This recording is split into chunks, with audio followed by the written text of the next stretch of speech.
I'm Sarah Thompson, 65 years old. I've been living in Brooklyn, New York City for over 40 years. My 35-year-old son Jason and his wife Amanda blessed me with a 5-year-old grandson, Ethan. Seeing Ethan smile has become my greatest joy lately. My life changed dramatically after I lost my husband Tom to illness 3 years ago. After losing the man I'd been with for 50 years, I spent some time in grief. But I knew Tom wouldn't want me to be down forever. With that thought, I slowly began to face forward and move on. That's when I discovered volunteer work at the local soup kitchen.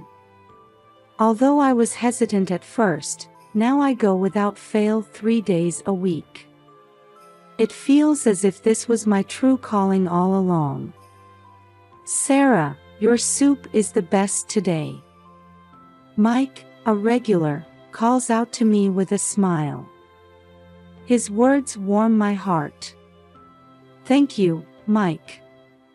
It's a special recipe today, I reply with a smile. These small interactions enrich my days. Working at the soup kitchen isn't just about providing meals. Many of the people who come here are looking for someone to talk to. I listen to their stories and sometimes offer words of encouragement. At my age, being able to use my life experience to help others has become an invaluable joy for me. Sarah, your soup has magic in it, says Ellen, another regular. Oh, it's not magic. It's just love, I answer as I continue ladling out soup. Through this work, I've learned a lot. Life has its ups and downs, but everyone has the right to be happy. And a small kindness can make a big difference in someone's life. My experience at the soup kitchen has also had a positive impact on my relationship with my family. I've been able to teach my son Jason and grandson Ethan the importance of compassion. Sometimes they even join me in volunteering.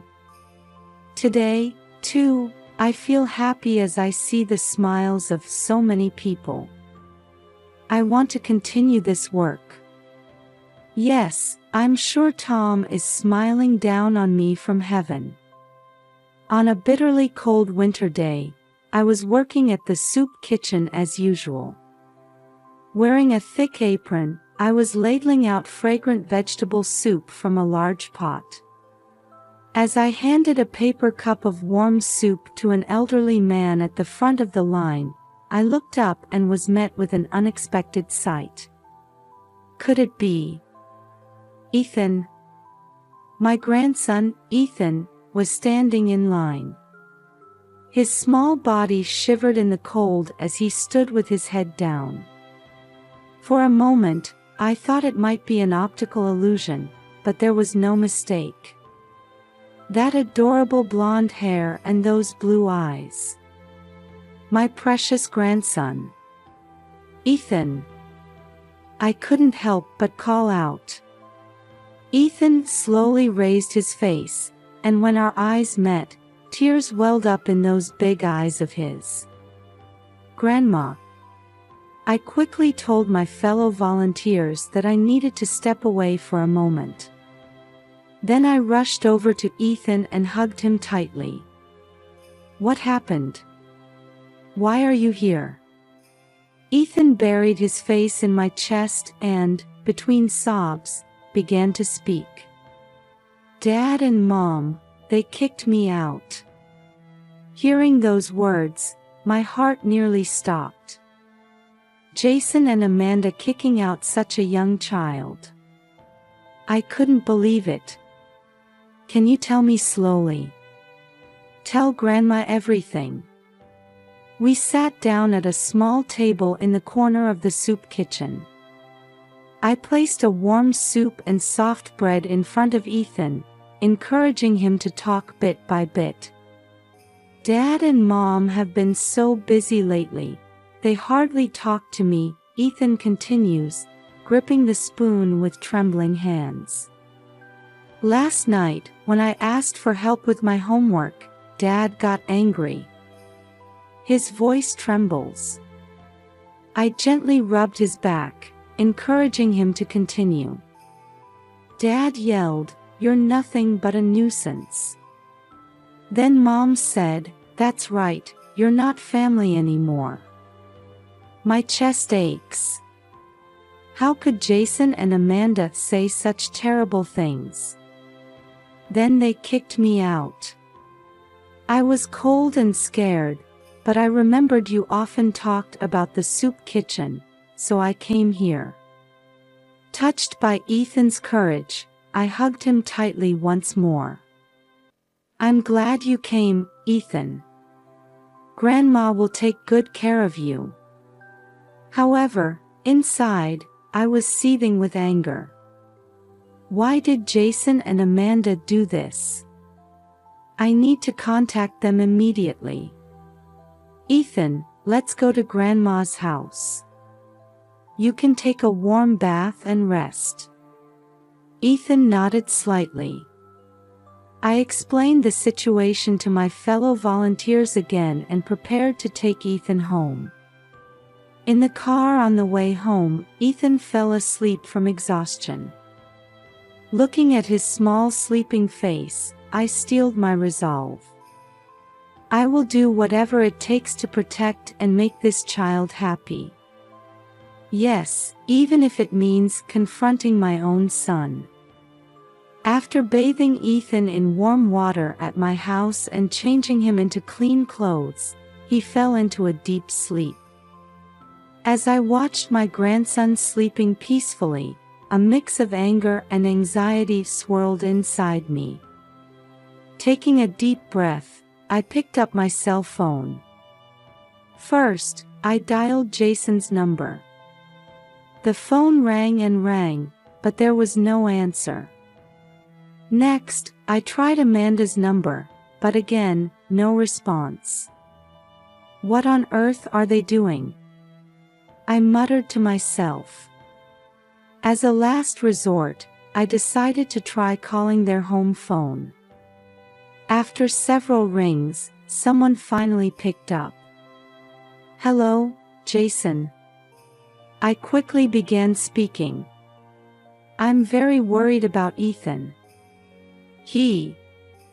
Oh, Mom, Jason's voice came through. In the background, I could hear lively conversation and the clinking of dishes. I'm kind of busy right now. I'll call you back later. Wait. I cried desperately. Where's Ethan? He says you kicked him out. After a moment of silence, Jason answered in a casual tone. Oh, him. It's just a bit of discipline. He'll be back soon enough. Discipline? I raised my voice in disbelief. You call kicking out a 5-year-old child on a freezing winter night discipline? Mom, you're exaggerating, Jason laughed. Look, we're enjoying a fancy French dinner with just family now. Don't bother us. The moment I heard those words, something snapped inside me. Just family. My voice was shaking. Are you saying Ethan isn't family? Well, that's about right. Jason's voice showed not a hint of guilt.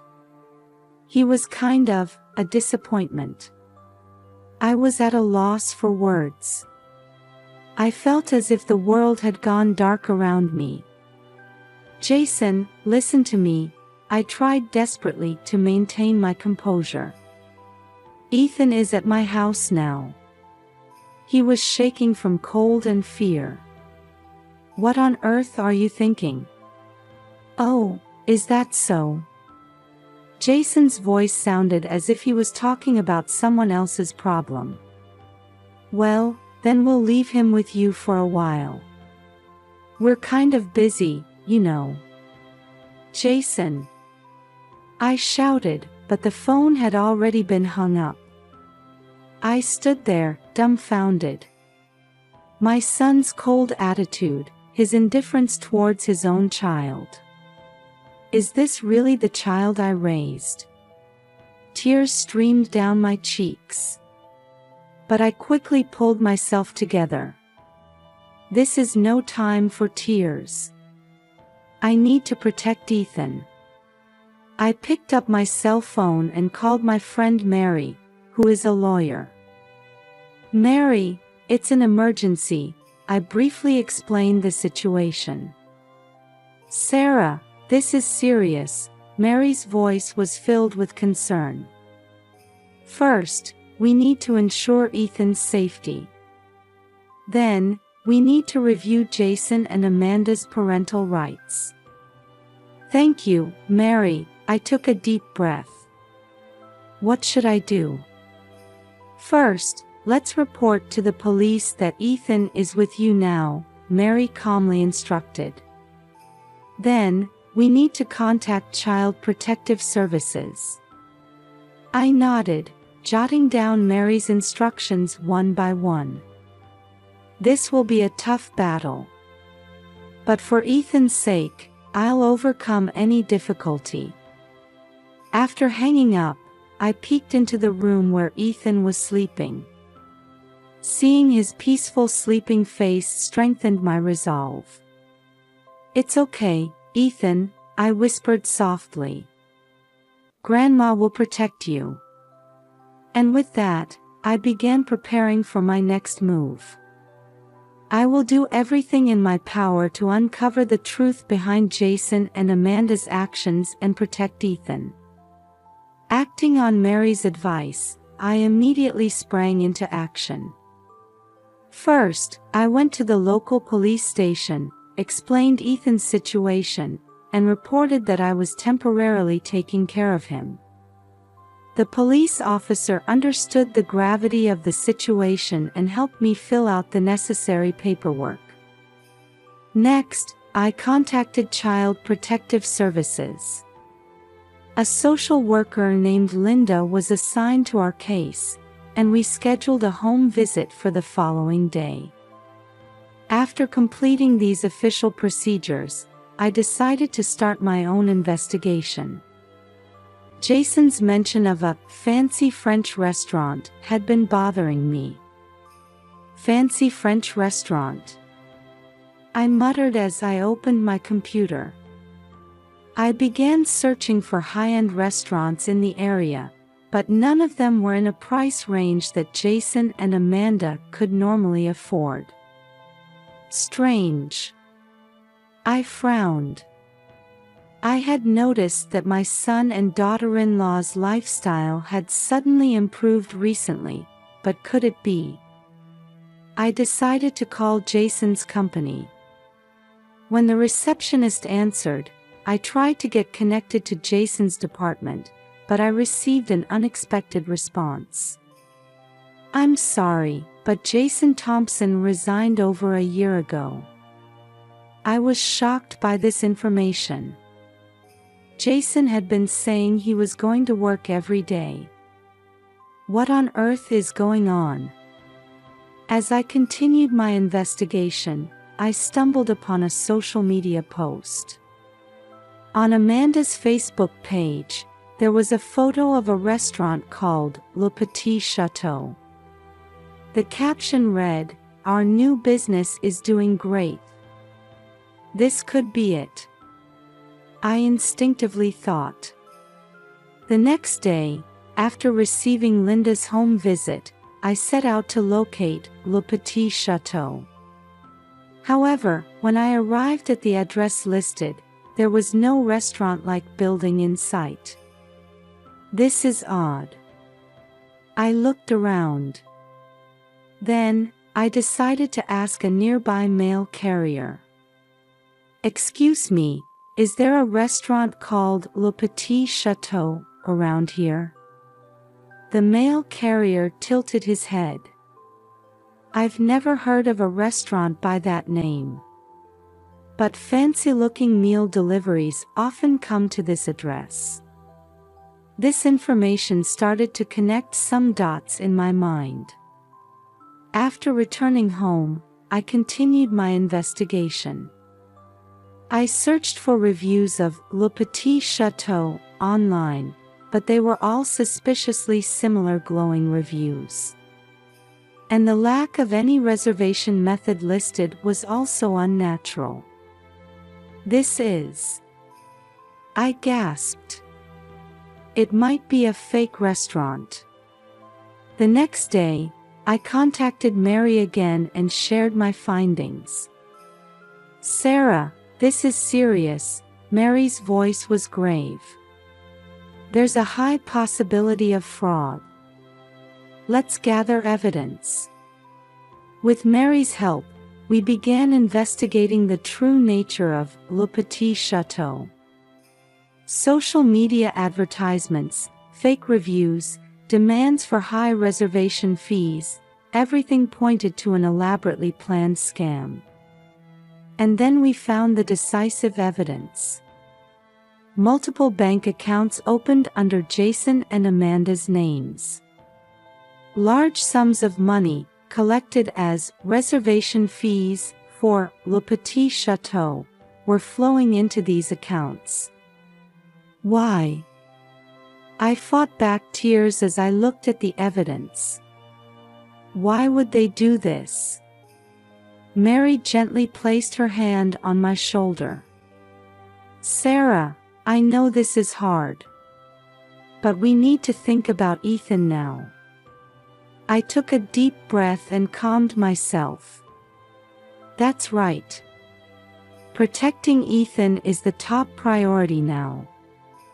"Mary, what should we do?" I asked with renewed determination. "First, let's submit this evidence to the police," Mary answered calmly. "Then, we'll start the process to obtain custody of Ethan." I nodded. I can't forgive what my son and daughter-in-law have done. But more than that, I'm worried about Ethan's future. Ethan needs to be given real love. I murmured. That night, as I sat beside the sleeping Ethan, I made a vow. No matter how difficult it might be, I will protect this child and make him happy. And Jason and Amanda need to understand the gravity of their actions. This will be a long battle. But now that the truth has come to light, there's no turning back. For Ethan's sake, and for the sake of justice, I have no choice but to move forward. The day after Jason and Amanda's fraudulent activities came to light, I visited Mary's law office. Despite the heavy heart I carried, I told myself I needed to be strong for Ethan's sake. "Sarah, I'm glad you came," Mary welcomed me warmly. Her calm demeanor gave me a sense of reassurance. "Mary, thank you so much," I sighed deeply. "What should we do now?" Mary began explaining as she spread documents on her desk. "First, we need to report to the police. We must submit the evidence we've gathered about Jason and Amanda's fraud." I nodded silently. Reporting my own son to the police is an agonizing choice for a parent. But for Ethan's sake, it's an unavoidable path. And at the same time, we'll start the process to gain custody of Ethan, Mary continued. If Jason and Amanda are arrested, there's a high chance that Ethan's guardianship will be transferred to you. Is it really possible? I asked, feeling a mix of anxiety and hope. It won't be easy, Mary answered honestly.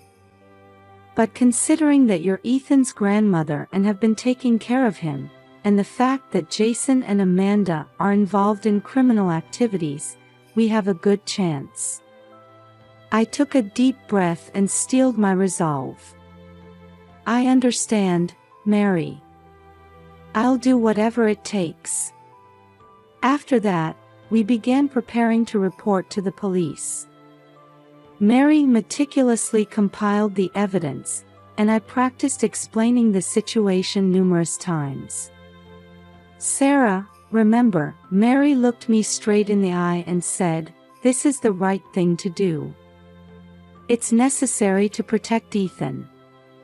I nodded, holding back tears.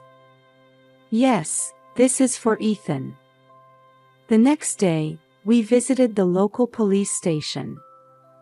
My hands were shaking from nervousness, but remembering Ethan's smile helped me regain some composure. The detective in charge listened to our story seriously. When we showed him the evidence, his expression became stern. "This is indeed a serious case," the detective said. "We'll start an investigation and take necessary measures." As we left the police station, a mix of complex emotions swirled inside me. A sense of guilt for betraying my son, and a sense of relief that I could protect Ethan. Over the next few weeks, I was busy preparing to gain custody of Ethan. There was a mountain of tasks to do: preparing application documents for family court, requesting character witnesses, setting up the home environment, and more. Particularly challenging was caring for Ethan's emotional well-being. How should I explain to a 5-year-old why his parents are gone? I agonized over this many times, carefully choosing my words. "Ethan, Grandma is going to take care of you from now on," I gently told him one day. "But what about Mom and Dad?" Ethan asked anxiously. "Mom and Dad, they've gone away for a while," I answered, hugging him. "But Grandma will always be here for you." Ethan nodded slightly and clung to me. For this child's future, I'm prepared to face any difficulty. It will be a long battle. But for the sake of Ethan's smile, I will never give up. We'll move forward, one step at a time, steadily. As the police investigation progressed, the day finally came. Early one morning, a knock sounded at my door. "Mrs. Thompson, Jason Thompson and Amanda Thompson have been arrested," the detective quietly informed me. Feeling a mix of relief and sadness, I hugged Ethan tightly. "It's okay now." A few weeks later, a hearing was held in family court. Jason and Amanda were found guilty of fraud, and custody of Ethan was to be transferred to me. The judge's words echoed, "Sarah Thompson, you are granted sole custody of Ethan." Tears welled up in my eyes. Holding Ethan's small hand tightly, I smiled. "Grandma, are we going to be together forever now?" Ethan asked anxiously. "Yes, Ethan. Grandma will take good care of you." A new life began. Every morning, I see Ethan off to school, and in the evening, we do homework together. On weekends, we volunteer at the soup kitchen, and Ethan has started helping out too. A few months later, a letter arrived from Jason in prison. "Mom, I'm truly sorry. Please take care of Ethan." While there was sadness, the courage to forgive was also beginning to sprout. 5 years later, Ethan has grown into a bright and healthy 10-year-old boy. On weekends, we visit Jason in prison, slowly rebuilding our relationship. After serving her sentence, Amanda participated in a rehabilitation program and now works as a real chef. As for me, I've used this experience to establish a support group for abused children. Life may bring unexpected trials, but with love and courage, we can overcome them. Believing this, we cherish each day as it comes.